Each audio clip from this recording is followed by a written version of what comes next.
Sang Khalifah ataupun Imam Mahdi adalah manusia yang sangat bijaksana dalam menyampaikan suatu kebaikan kepada orang lain ataupun kepada para pasukan-pasukannya. Beliau sangat lemah lembut dalam menasehati ataupun membimbing pasukan-pasukannya. Beliau tidak pernah memilih dan memilah antara yang satu dengan yang lain. Sang Khalifah ataupun Imam Mahdi adalah manusia yang selalu menebarkan kebaikan dan menebarkan rasa kasih sayang terhadap sesama. Semoga dari penyampaian ini, sobat semua dapat memetik poin positifnya dan dapat juga menjalankan nasihat yang diberikan oleh Sang Khalifah ataupun Imam Mahdi. Adapun beberapa nasihat yang diberikan oleh beliau kepada pasukan-pasukannya. Nasihat yang pertama, Sang Khalifah ataupun Imam Mahdi selalu mengingatkan pasukan-pasukannya tentang bahayanya terhadap sifat sombong. Beliau sering berkata, "Janganlah kalian merasa sombong dengan apa yang kalian miliki. Karena sesungguhnya, yang ada pada diri kalian semuanya adalah milik Allah Subhanahu wa Ta'ala. Janganlah kalian merasa sombong dengan ilmu dan kemampuan yang kalian miliki. Karena manusia pada hakikat tidak mempunyai daya dan kekuatan kecuali datangnya dari Allah Subhanahu wa Ta'ala. Janganlah kalian sombong walaupun ilmu dan kemampuan kalian setinggi langit. Karena di atas langit masih ada langit." Beliau sangat sering mengingatkan tentang bahayanya sifat sombong. Adapun sederet dalil-dalil yang menjelaskan tentang bahayanya sifat kesombongan, baik yang terdapat di dalam Al-Quran ataupun hadis. Seperti yang dijelaskan di dalam ayat Al-Quran. Allah Subhanahu wa Ta'ala berfirman, yang artinya, Tuhan kamu adalah Tuhan yang Maha Esa. Maka orang yang tidak beriman kepada akhirat, hati mereka mengingkari keesaan Allah. Dan mereka adalah orang yang sombong. Quran Surat An-Nahl ayat 22. Tidak diragukan lagi bahwa Allah mengetahui apa yang mereka rahasiakan dan apa yang mereka lahirkan. Sesungguhnya Dia tidak menyukai orang yang sombong. Quran Surat An-Nahl ayat 23. Orang sombong itu termasuk golongan kafir dan termasuk syirik. Quran Surat Sad ayat 73-74. Orang sombong tempat kembalinya di neraka. Quran Surat Az-Zumar ayat 72. Kesombongan adalah tirai penghalang masuk surga. Quran Surat Al-A'raf ayat 13. Sangat banyak sekali di dalam ayat Al-Quran tentang bahayanya sifat sombong. Seperti yang dijelaskan di dalam hadis. Rasulullah Shallallahu Alaihi Wasallam bersabda, yang artinya, kesombongan adalah menolak kebenaran dan merendahkan manusia. Hadis riwayat Muslim, manusia dihinggapi kesombongan karena beberapa hal, yaitu 1. Selalu membanggakan diri. 2. Meremehkan atau merendahkan orang lain. 3. Selalu menonjolkan diri agar ingin dipuji oleh orang lain. Dan yang keempat, mengikuti hawa nafsu. Selain itu, ada juga 4 tempatnya orang sombong, yaitu 1. Kecantikan atau ketampanan. 2. Kekayaan. 3. Orang berilmu. Dan yang keempat, pangkat dan jabatan. Karena menganggap cantik, kaya, pejabat, dan berilmu, maka karena sifat itu mudah meremehkan, merendahkan dan menghina orang lain. Ada beberapa contoh kesombongan yang terjadi pada masa terdahulu. Misalnya Firaun. Karena kekuasaan membuatnya sombong dan menyatakan diri sebagai Tuhan. Tapi pada saat ditenggelamkan oleh Tuhan, dia tidak mampu menolong dirinya sendiri.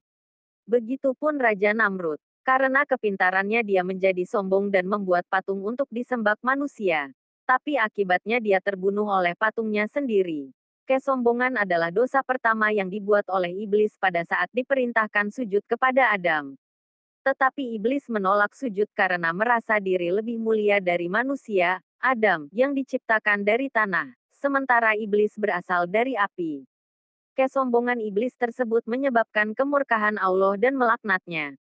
Karena akan bahaya seperti itulah, Sang Khalifah ataupun Imam Mahdi selalu mengingatkan kepada pasukan-pasukannya untuk menghindari sikap ataupun sifat kesombongan. Nasihat yang kedua, Sang Khalifah ataupun Imam Mahdi selalu mengingatkan untuk menjadi manusia yang rendah hati atau tawadu. Beliau selalu berkata, walaupun ada orang yang selalu menghina dan mencaci kalian, tetaplah tersenyum, jangan sampai kalian menimbulkan perseteruan dan menimbulkan rasa benci di dalam hati. Jangan sampai dirimu diperbudak oleh hawa nafsu dan egomu. Walaupun ada orang yang selalu berbuat zalim terhadap kalian, kalian tetap yakin bahwa Allah Maha Adil. Tetaplah bersabar dan biarkanlah Allah yang akan membalas perbuatan orang-orang tersebut. Sifat rendah hati atau tawadu adalah sikap yang tidak mudah diukur karena hal tersebut merupakan cerminan yang ada di dalam hati. Dengan rendah hati ataupun bertawadu, seseorang akan mendapatkan kepercayaan terhadap dirinya.